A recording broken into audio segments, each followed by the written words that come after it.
sur les métiers de la culture et du spectacle vivant. Est-ce que ça vous est déjà arrivé de chercher quelqu'un pour payer les studios, prendre en charge les cachets ou même financer une date? Est-ce que vous êtes parfois perdu entre la personne qui investit de son temps et celle qui investit son argent? Si c'est le cas, vous êtes au bon endroit. Bienvenue dans le kit de survie Mana. Après la manageuse que nous avons fait donc le mois dernier, on s'attaque aujourd'hui à celle ou celui qu'on appelle la productrice ou le producteur. Je pense que je vais dire la productrice juste par principe de féminiser. Voilà. Très bonne idée. Ouais, je pense que ça va être la nouveauté aussi de cette série. Chaque semaine, on décortique un sujet du spectacle vivant pour permettre de gagner du temps, éviter la surcharge et enfin vous concentrer sur l'essentiel. Toujours votre art.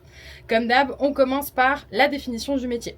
La productrice, c'est donc le maître d'ouvrage. C'est la personne qui rend le projet possible d'un point de vue financier. Je dis personne, mais c'est autant d'un point de vue physique que moral, ce qu'on appelle les personnes morales, c'est-à-dire les structures, car il peut s'agir d'une entreprise, association, etc., qui fait de la production. C'est celle qui prend l'initiative et la responsabilité financière, que ce soit pour créer un show, un disque, un EP, un enregistrement ou encore un clip par exemple.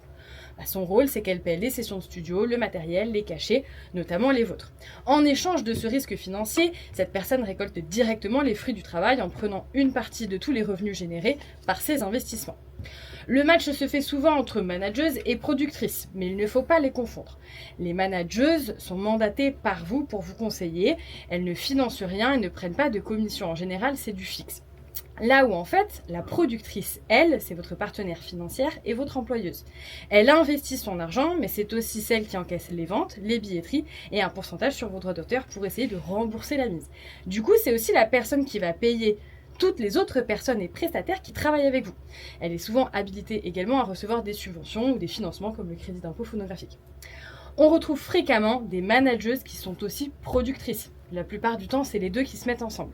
Elles conseillent et investissent autant du temps que de l'argent. C'est le combo prise de risque avec investissement complet dans une carrière. Être productrice, c'est aussi être en première ligne. Si le disque ne se vend pas ou si la billetterie ne fonctionne pas, c'est elle qui perd tout. Si elle est productrice et manageuse, elle se tape aussi toutes les démarches administratives, les contrats d'engagement, les paies, l'URSSAF. C'est donc un métier à fuir si jamais vous avez la phobie administrative. Évidemment, ces personnes, de façon générale, d'ailleurs, s'entourent de comptables, d'avocats, de chefs de projet. Ça permet de rester dans les stratégies sans se surcharger de papier que personne ne veut décidément faire. Parlons-en, c'est aussi un piège qu'on a dans l'émergence, c'est l'autoproduction. En 2026, la plupart d'entre vous sont leurs propres productrices, parfois via une association, parfois sans structure et simplement du compte perso. Vous savez que l'autoproduction, c'est une économie autant qu'un fardeau. En réalité, vous absorbez 100% du risque financier et 100% de la gestion. Donc selon les profils, ça peut devenir un chemin vers l'asphyxie créative, tout comme ça peut être une très bonne idée, ça dépend vraiment de votre profil. On ne devient pas producteur ou productrice par défaut à la base, mais dans l'émergence, si. Normalement, on le devient par stratégie et si on a un profil qui est en capacité de gérer la structure, l'administratif, les finances, etc., etc. Apprendre à budgétiser et à structurer, c'est pas devenir comptable, je vous le répéterai sans cesse, c'est pour s'assurer que votre casquette de prod serve votre art au lieu de le couler dans des dettes et des papiers.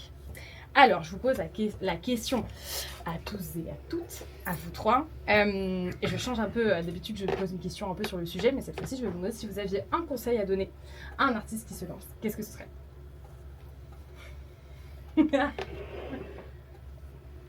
On y réfléchit là.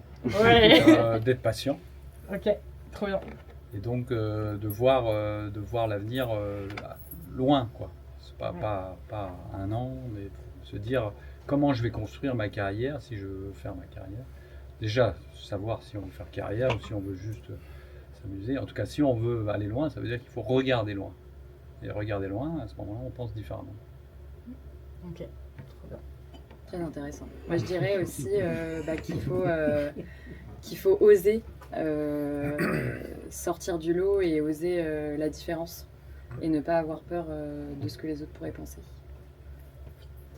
Alors, vu qu'aujourd'hui, avoir un producteur, un manager de nos jours, je pense qu'on vit la même situation, que ce soit en Afrique, que ce soit en France. Bien sûr. Je pense que quand on est un jeune artiste, ou bien même âgé, et qu'on est au début de sa carrière, c'est de prendre le courage à 2 mains, de s'autoproduire, mais en bonne qualité, et de se lancer.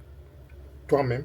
Parce que les producteurs, ils attendent que la sauce soit bien mijotée, Mhm. bien pimentée. Avant de venir te dire, Dis je vais bien, te signer. oui. Donc, il ne faut pas attendre. Moi, je conseille de ne pas attendre les grands patrons.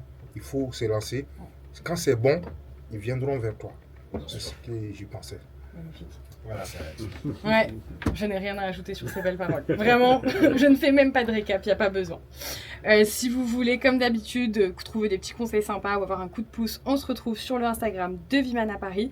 On se retrouve aussi pour le forum Entreprendre dans la culture le 7 juillet avec 2 ateliers complètement gratuits que je vais faire et le stand Vimana Paris qui sera là sur les 3 jours. À la semaine prochaine dans le kit de Survimana. Et n'oubliez pas, un budget bien ficelé, c'est toujours la clé. Mais surtout, si vous pouvez trouver du soutien financier, c'est super, mais ne foncez jamais tête baissée. Merci Vanny. Merci à vous. Merci beaucoup.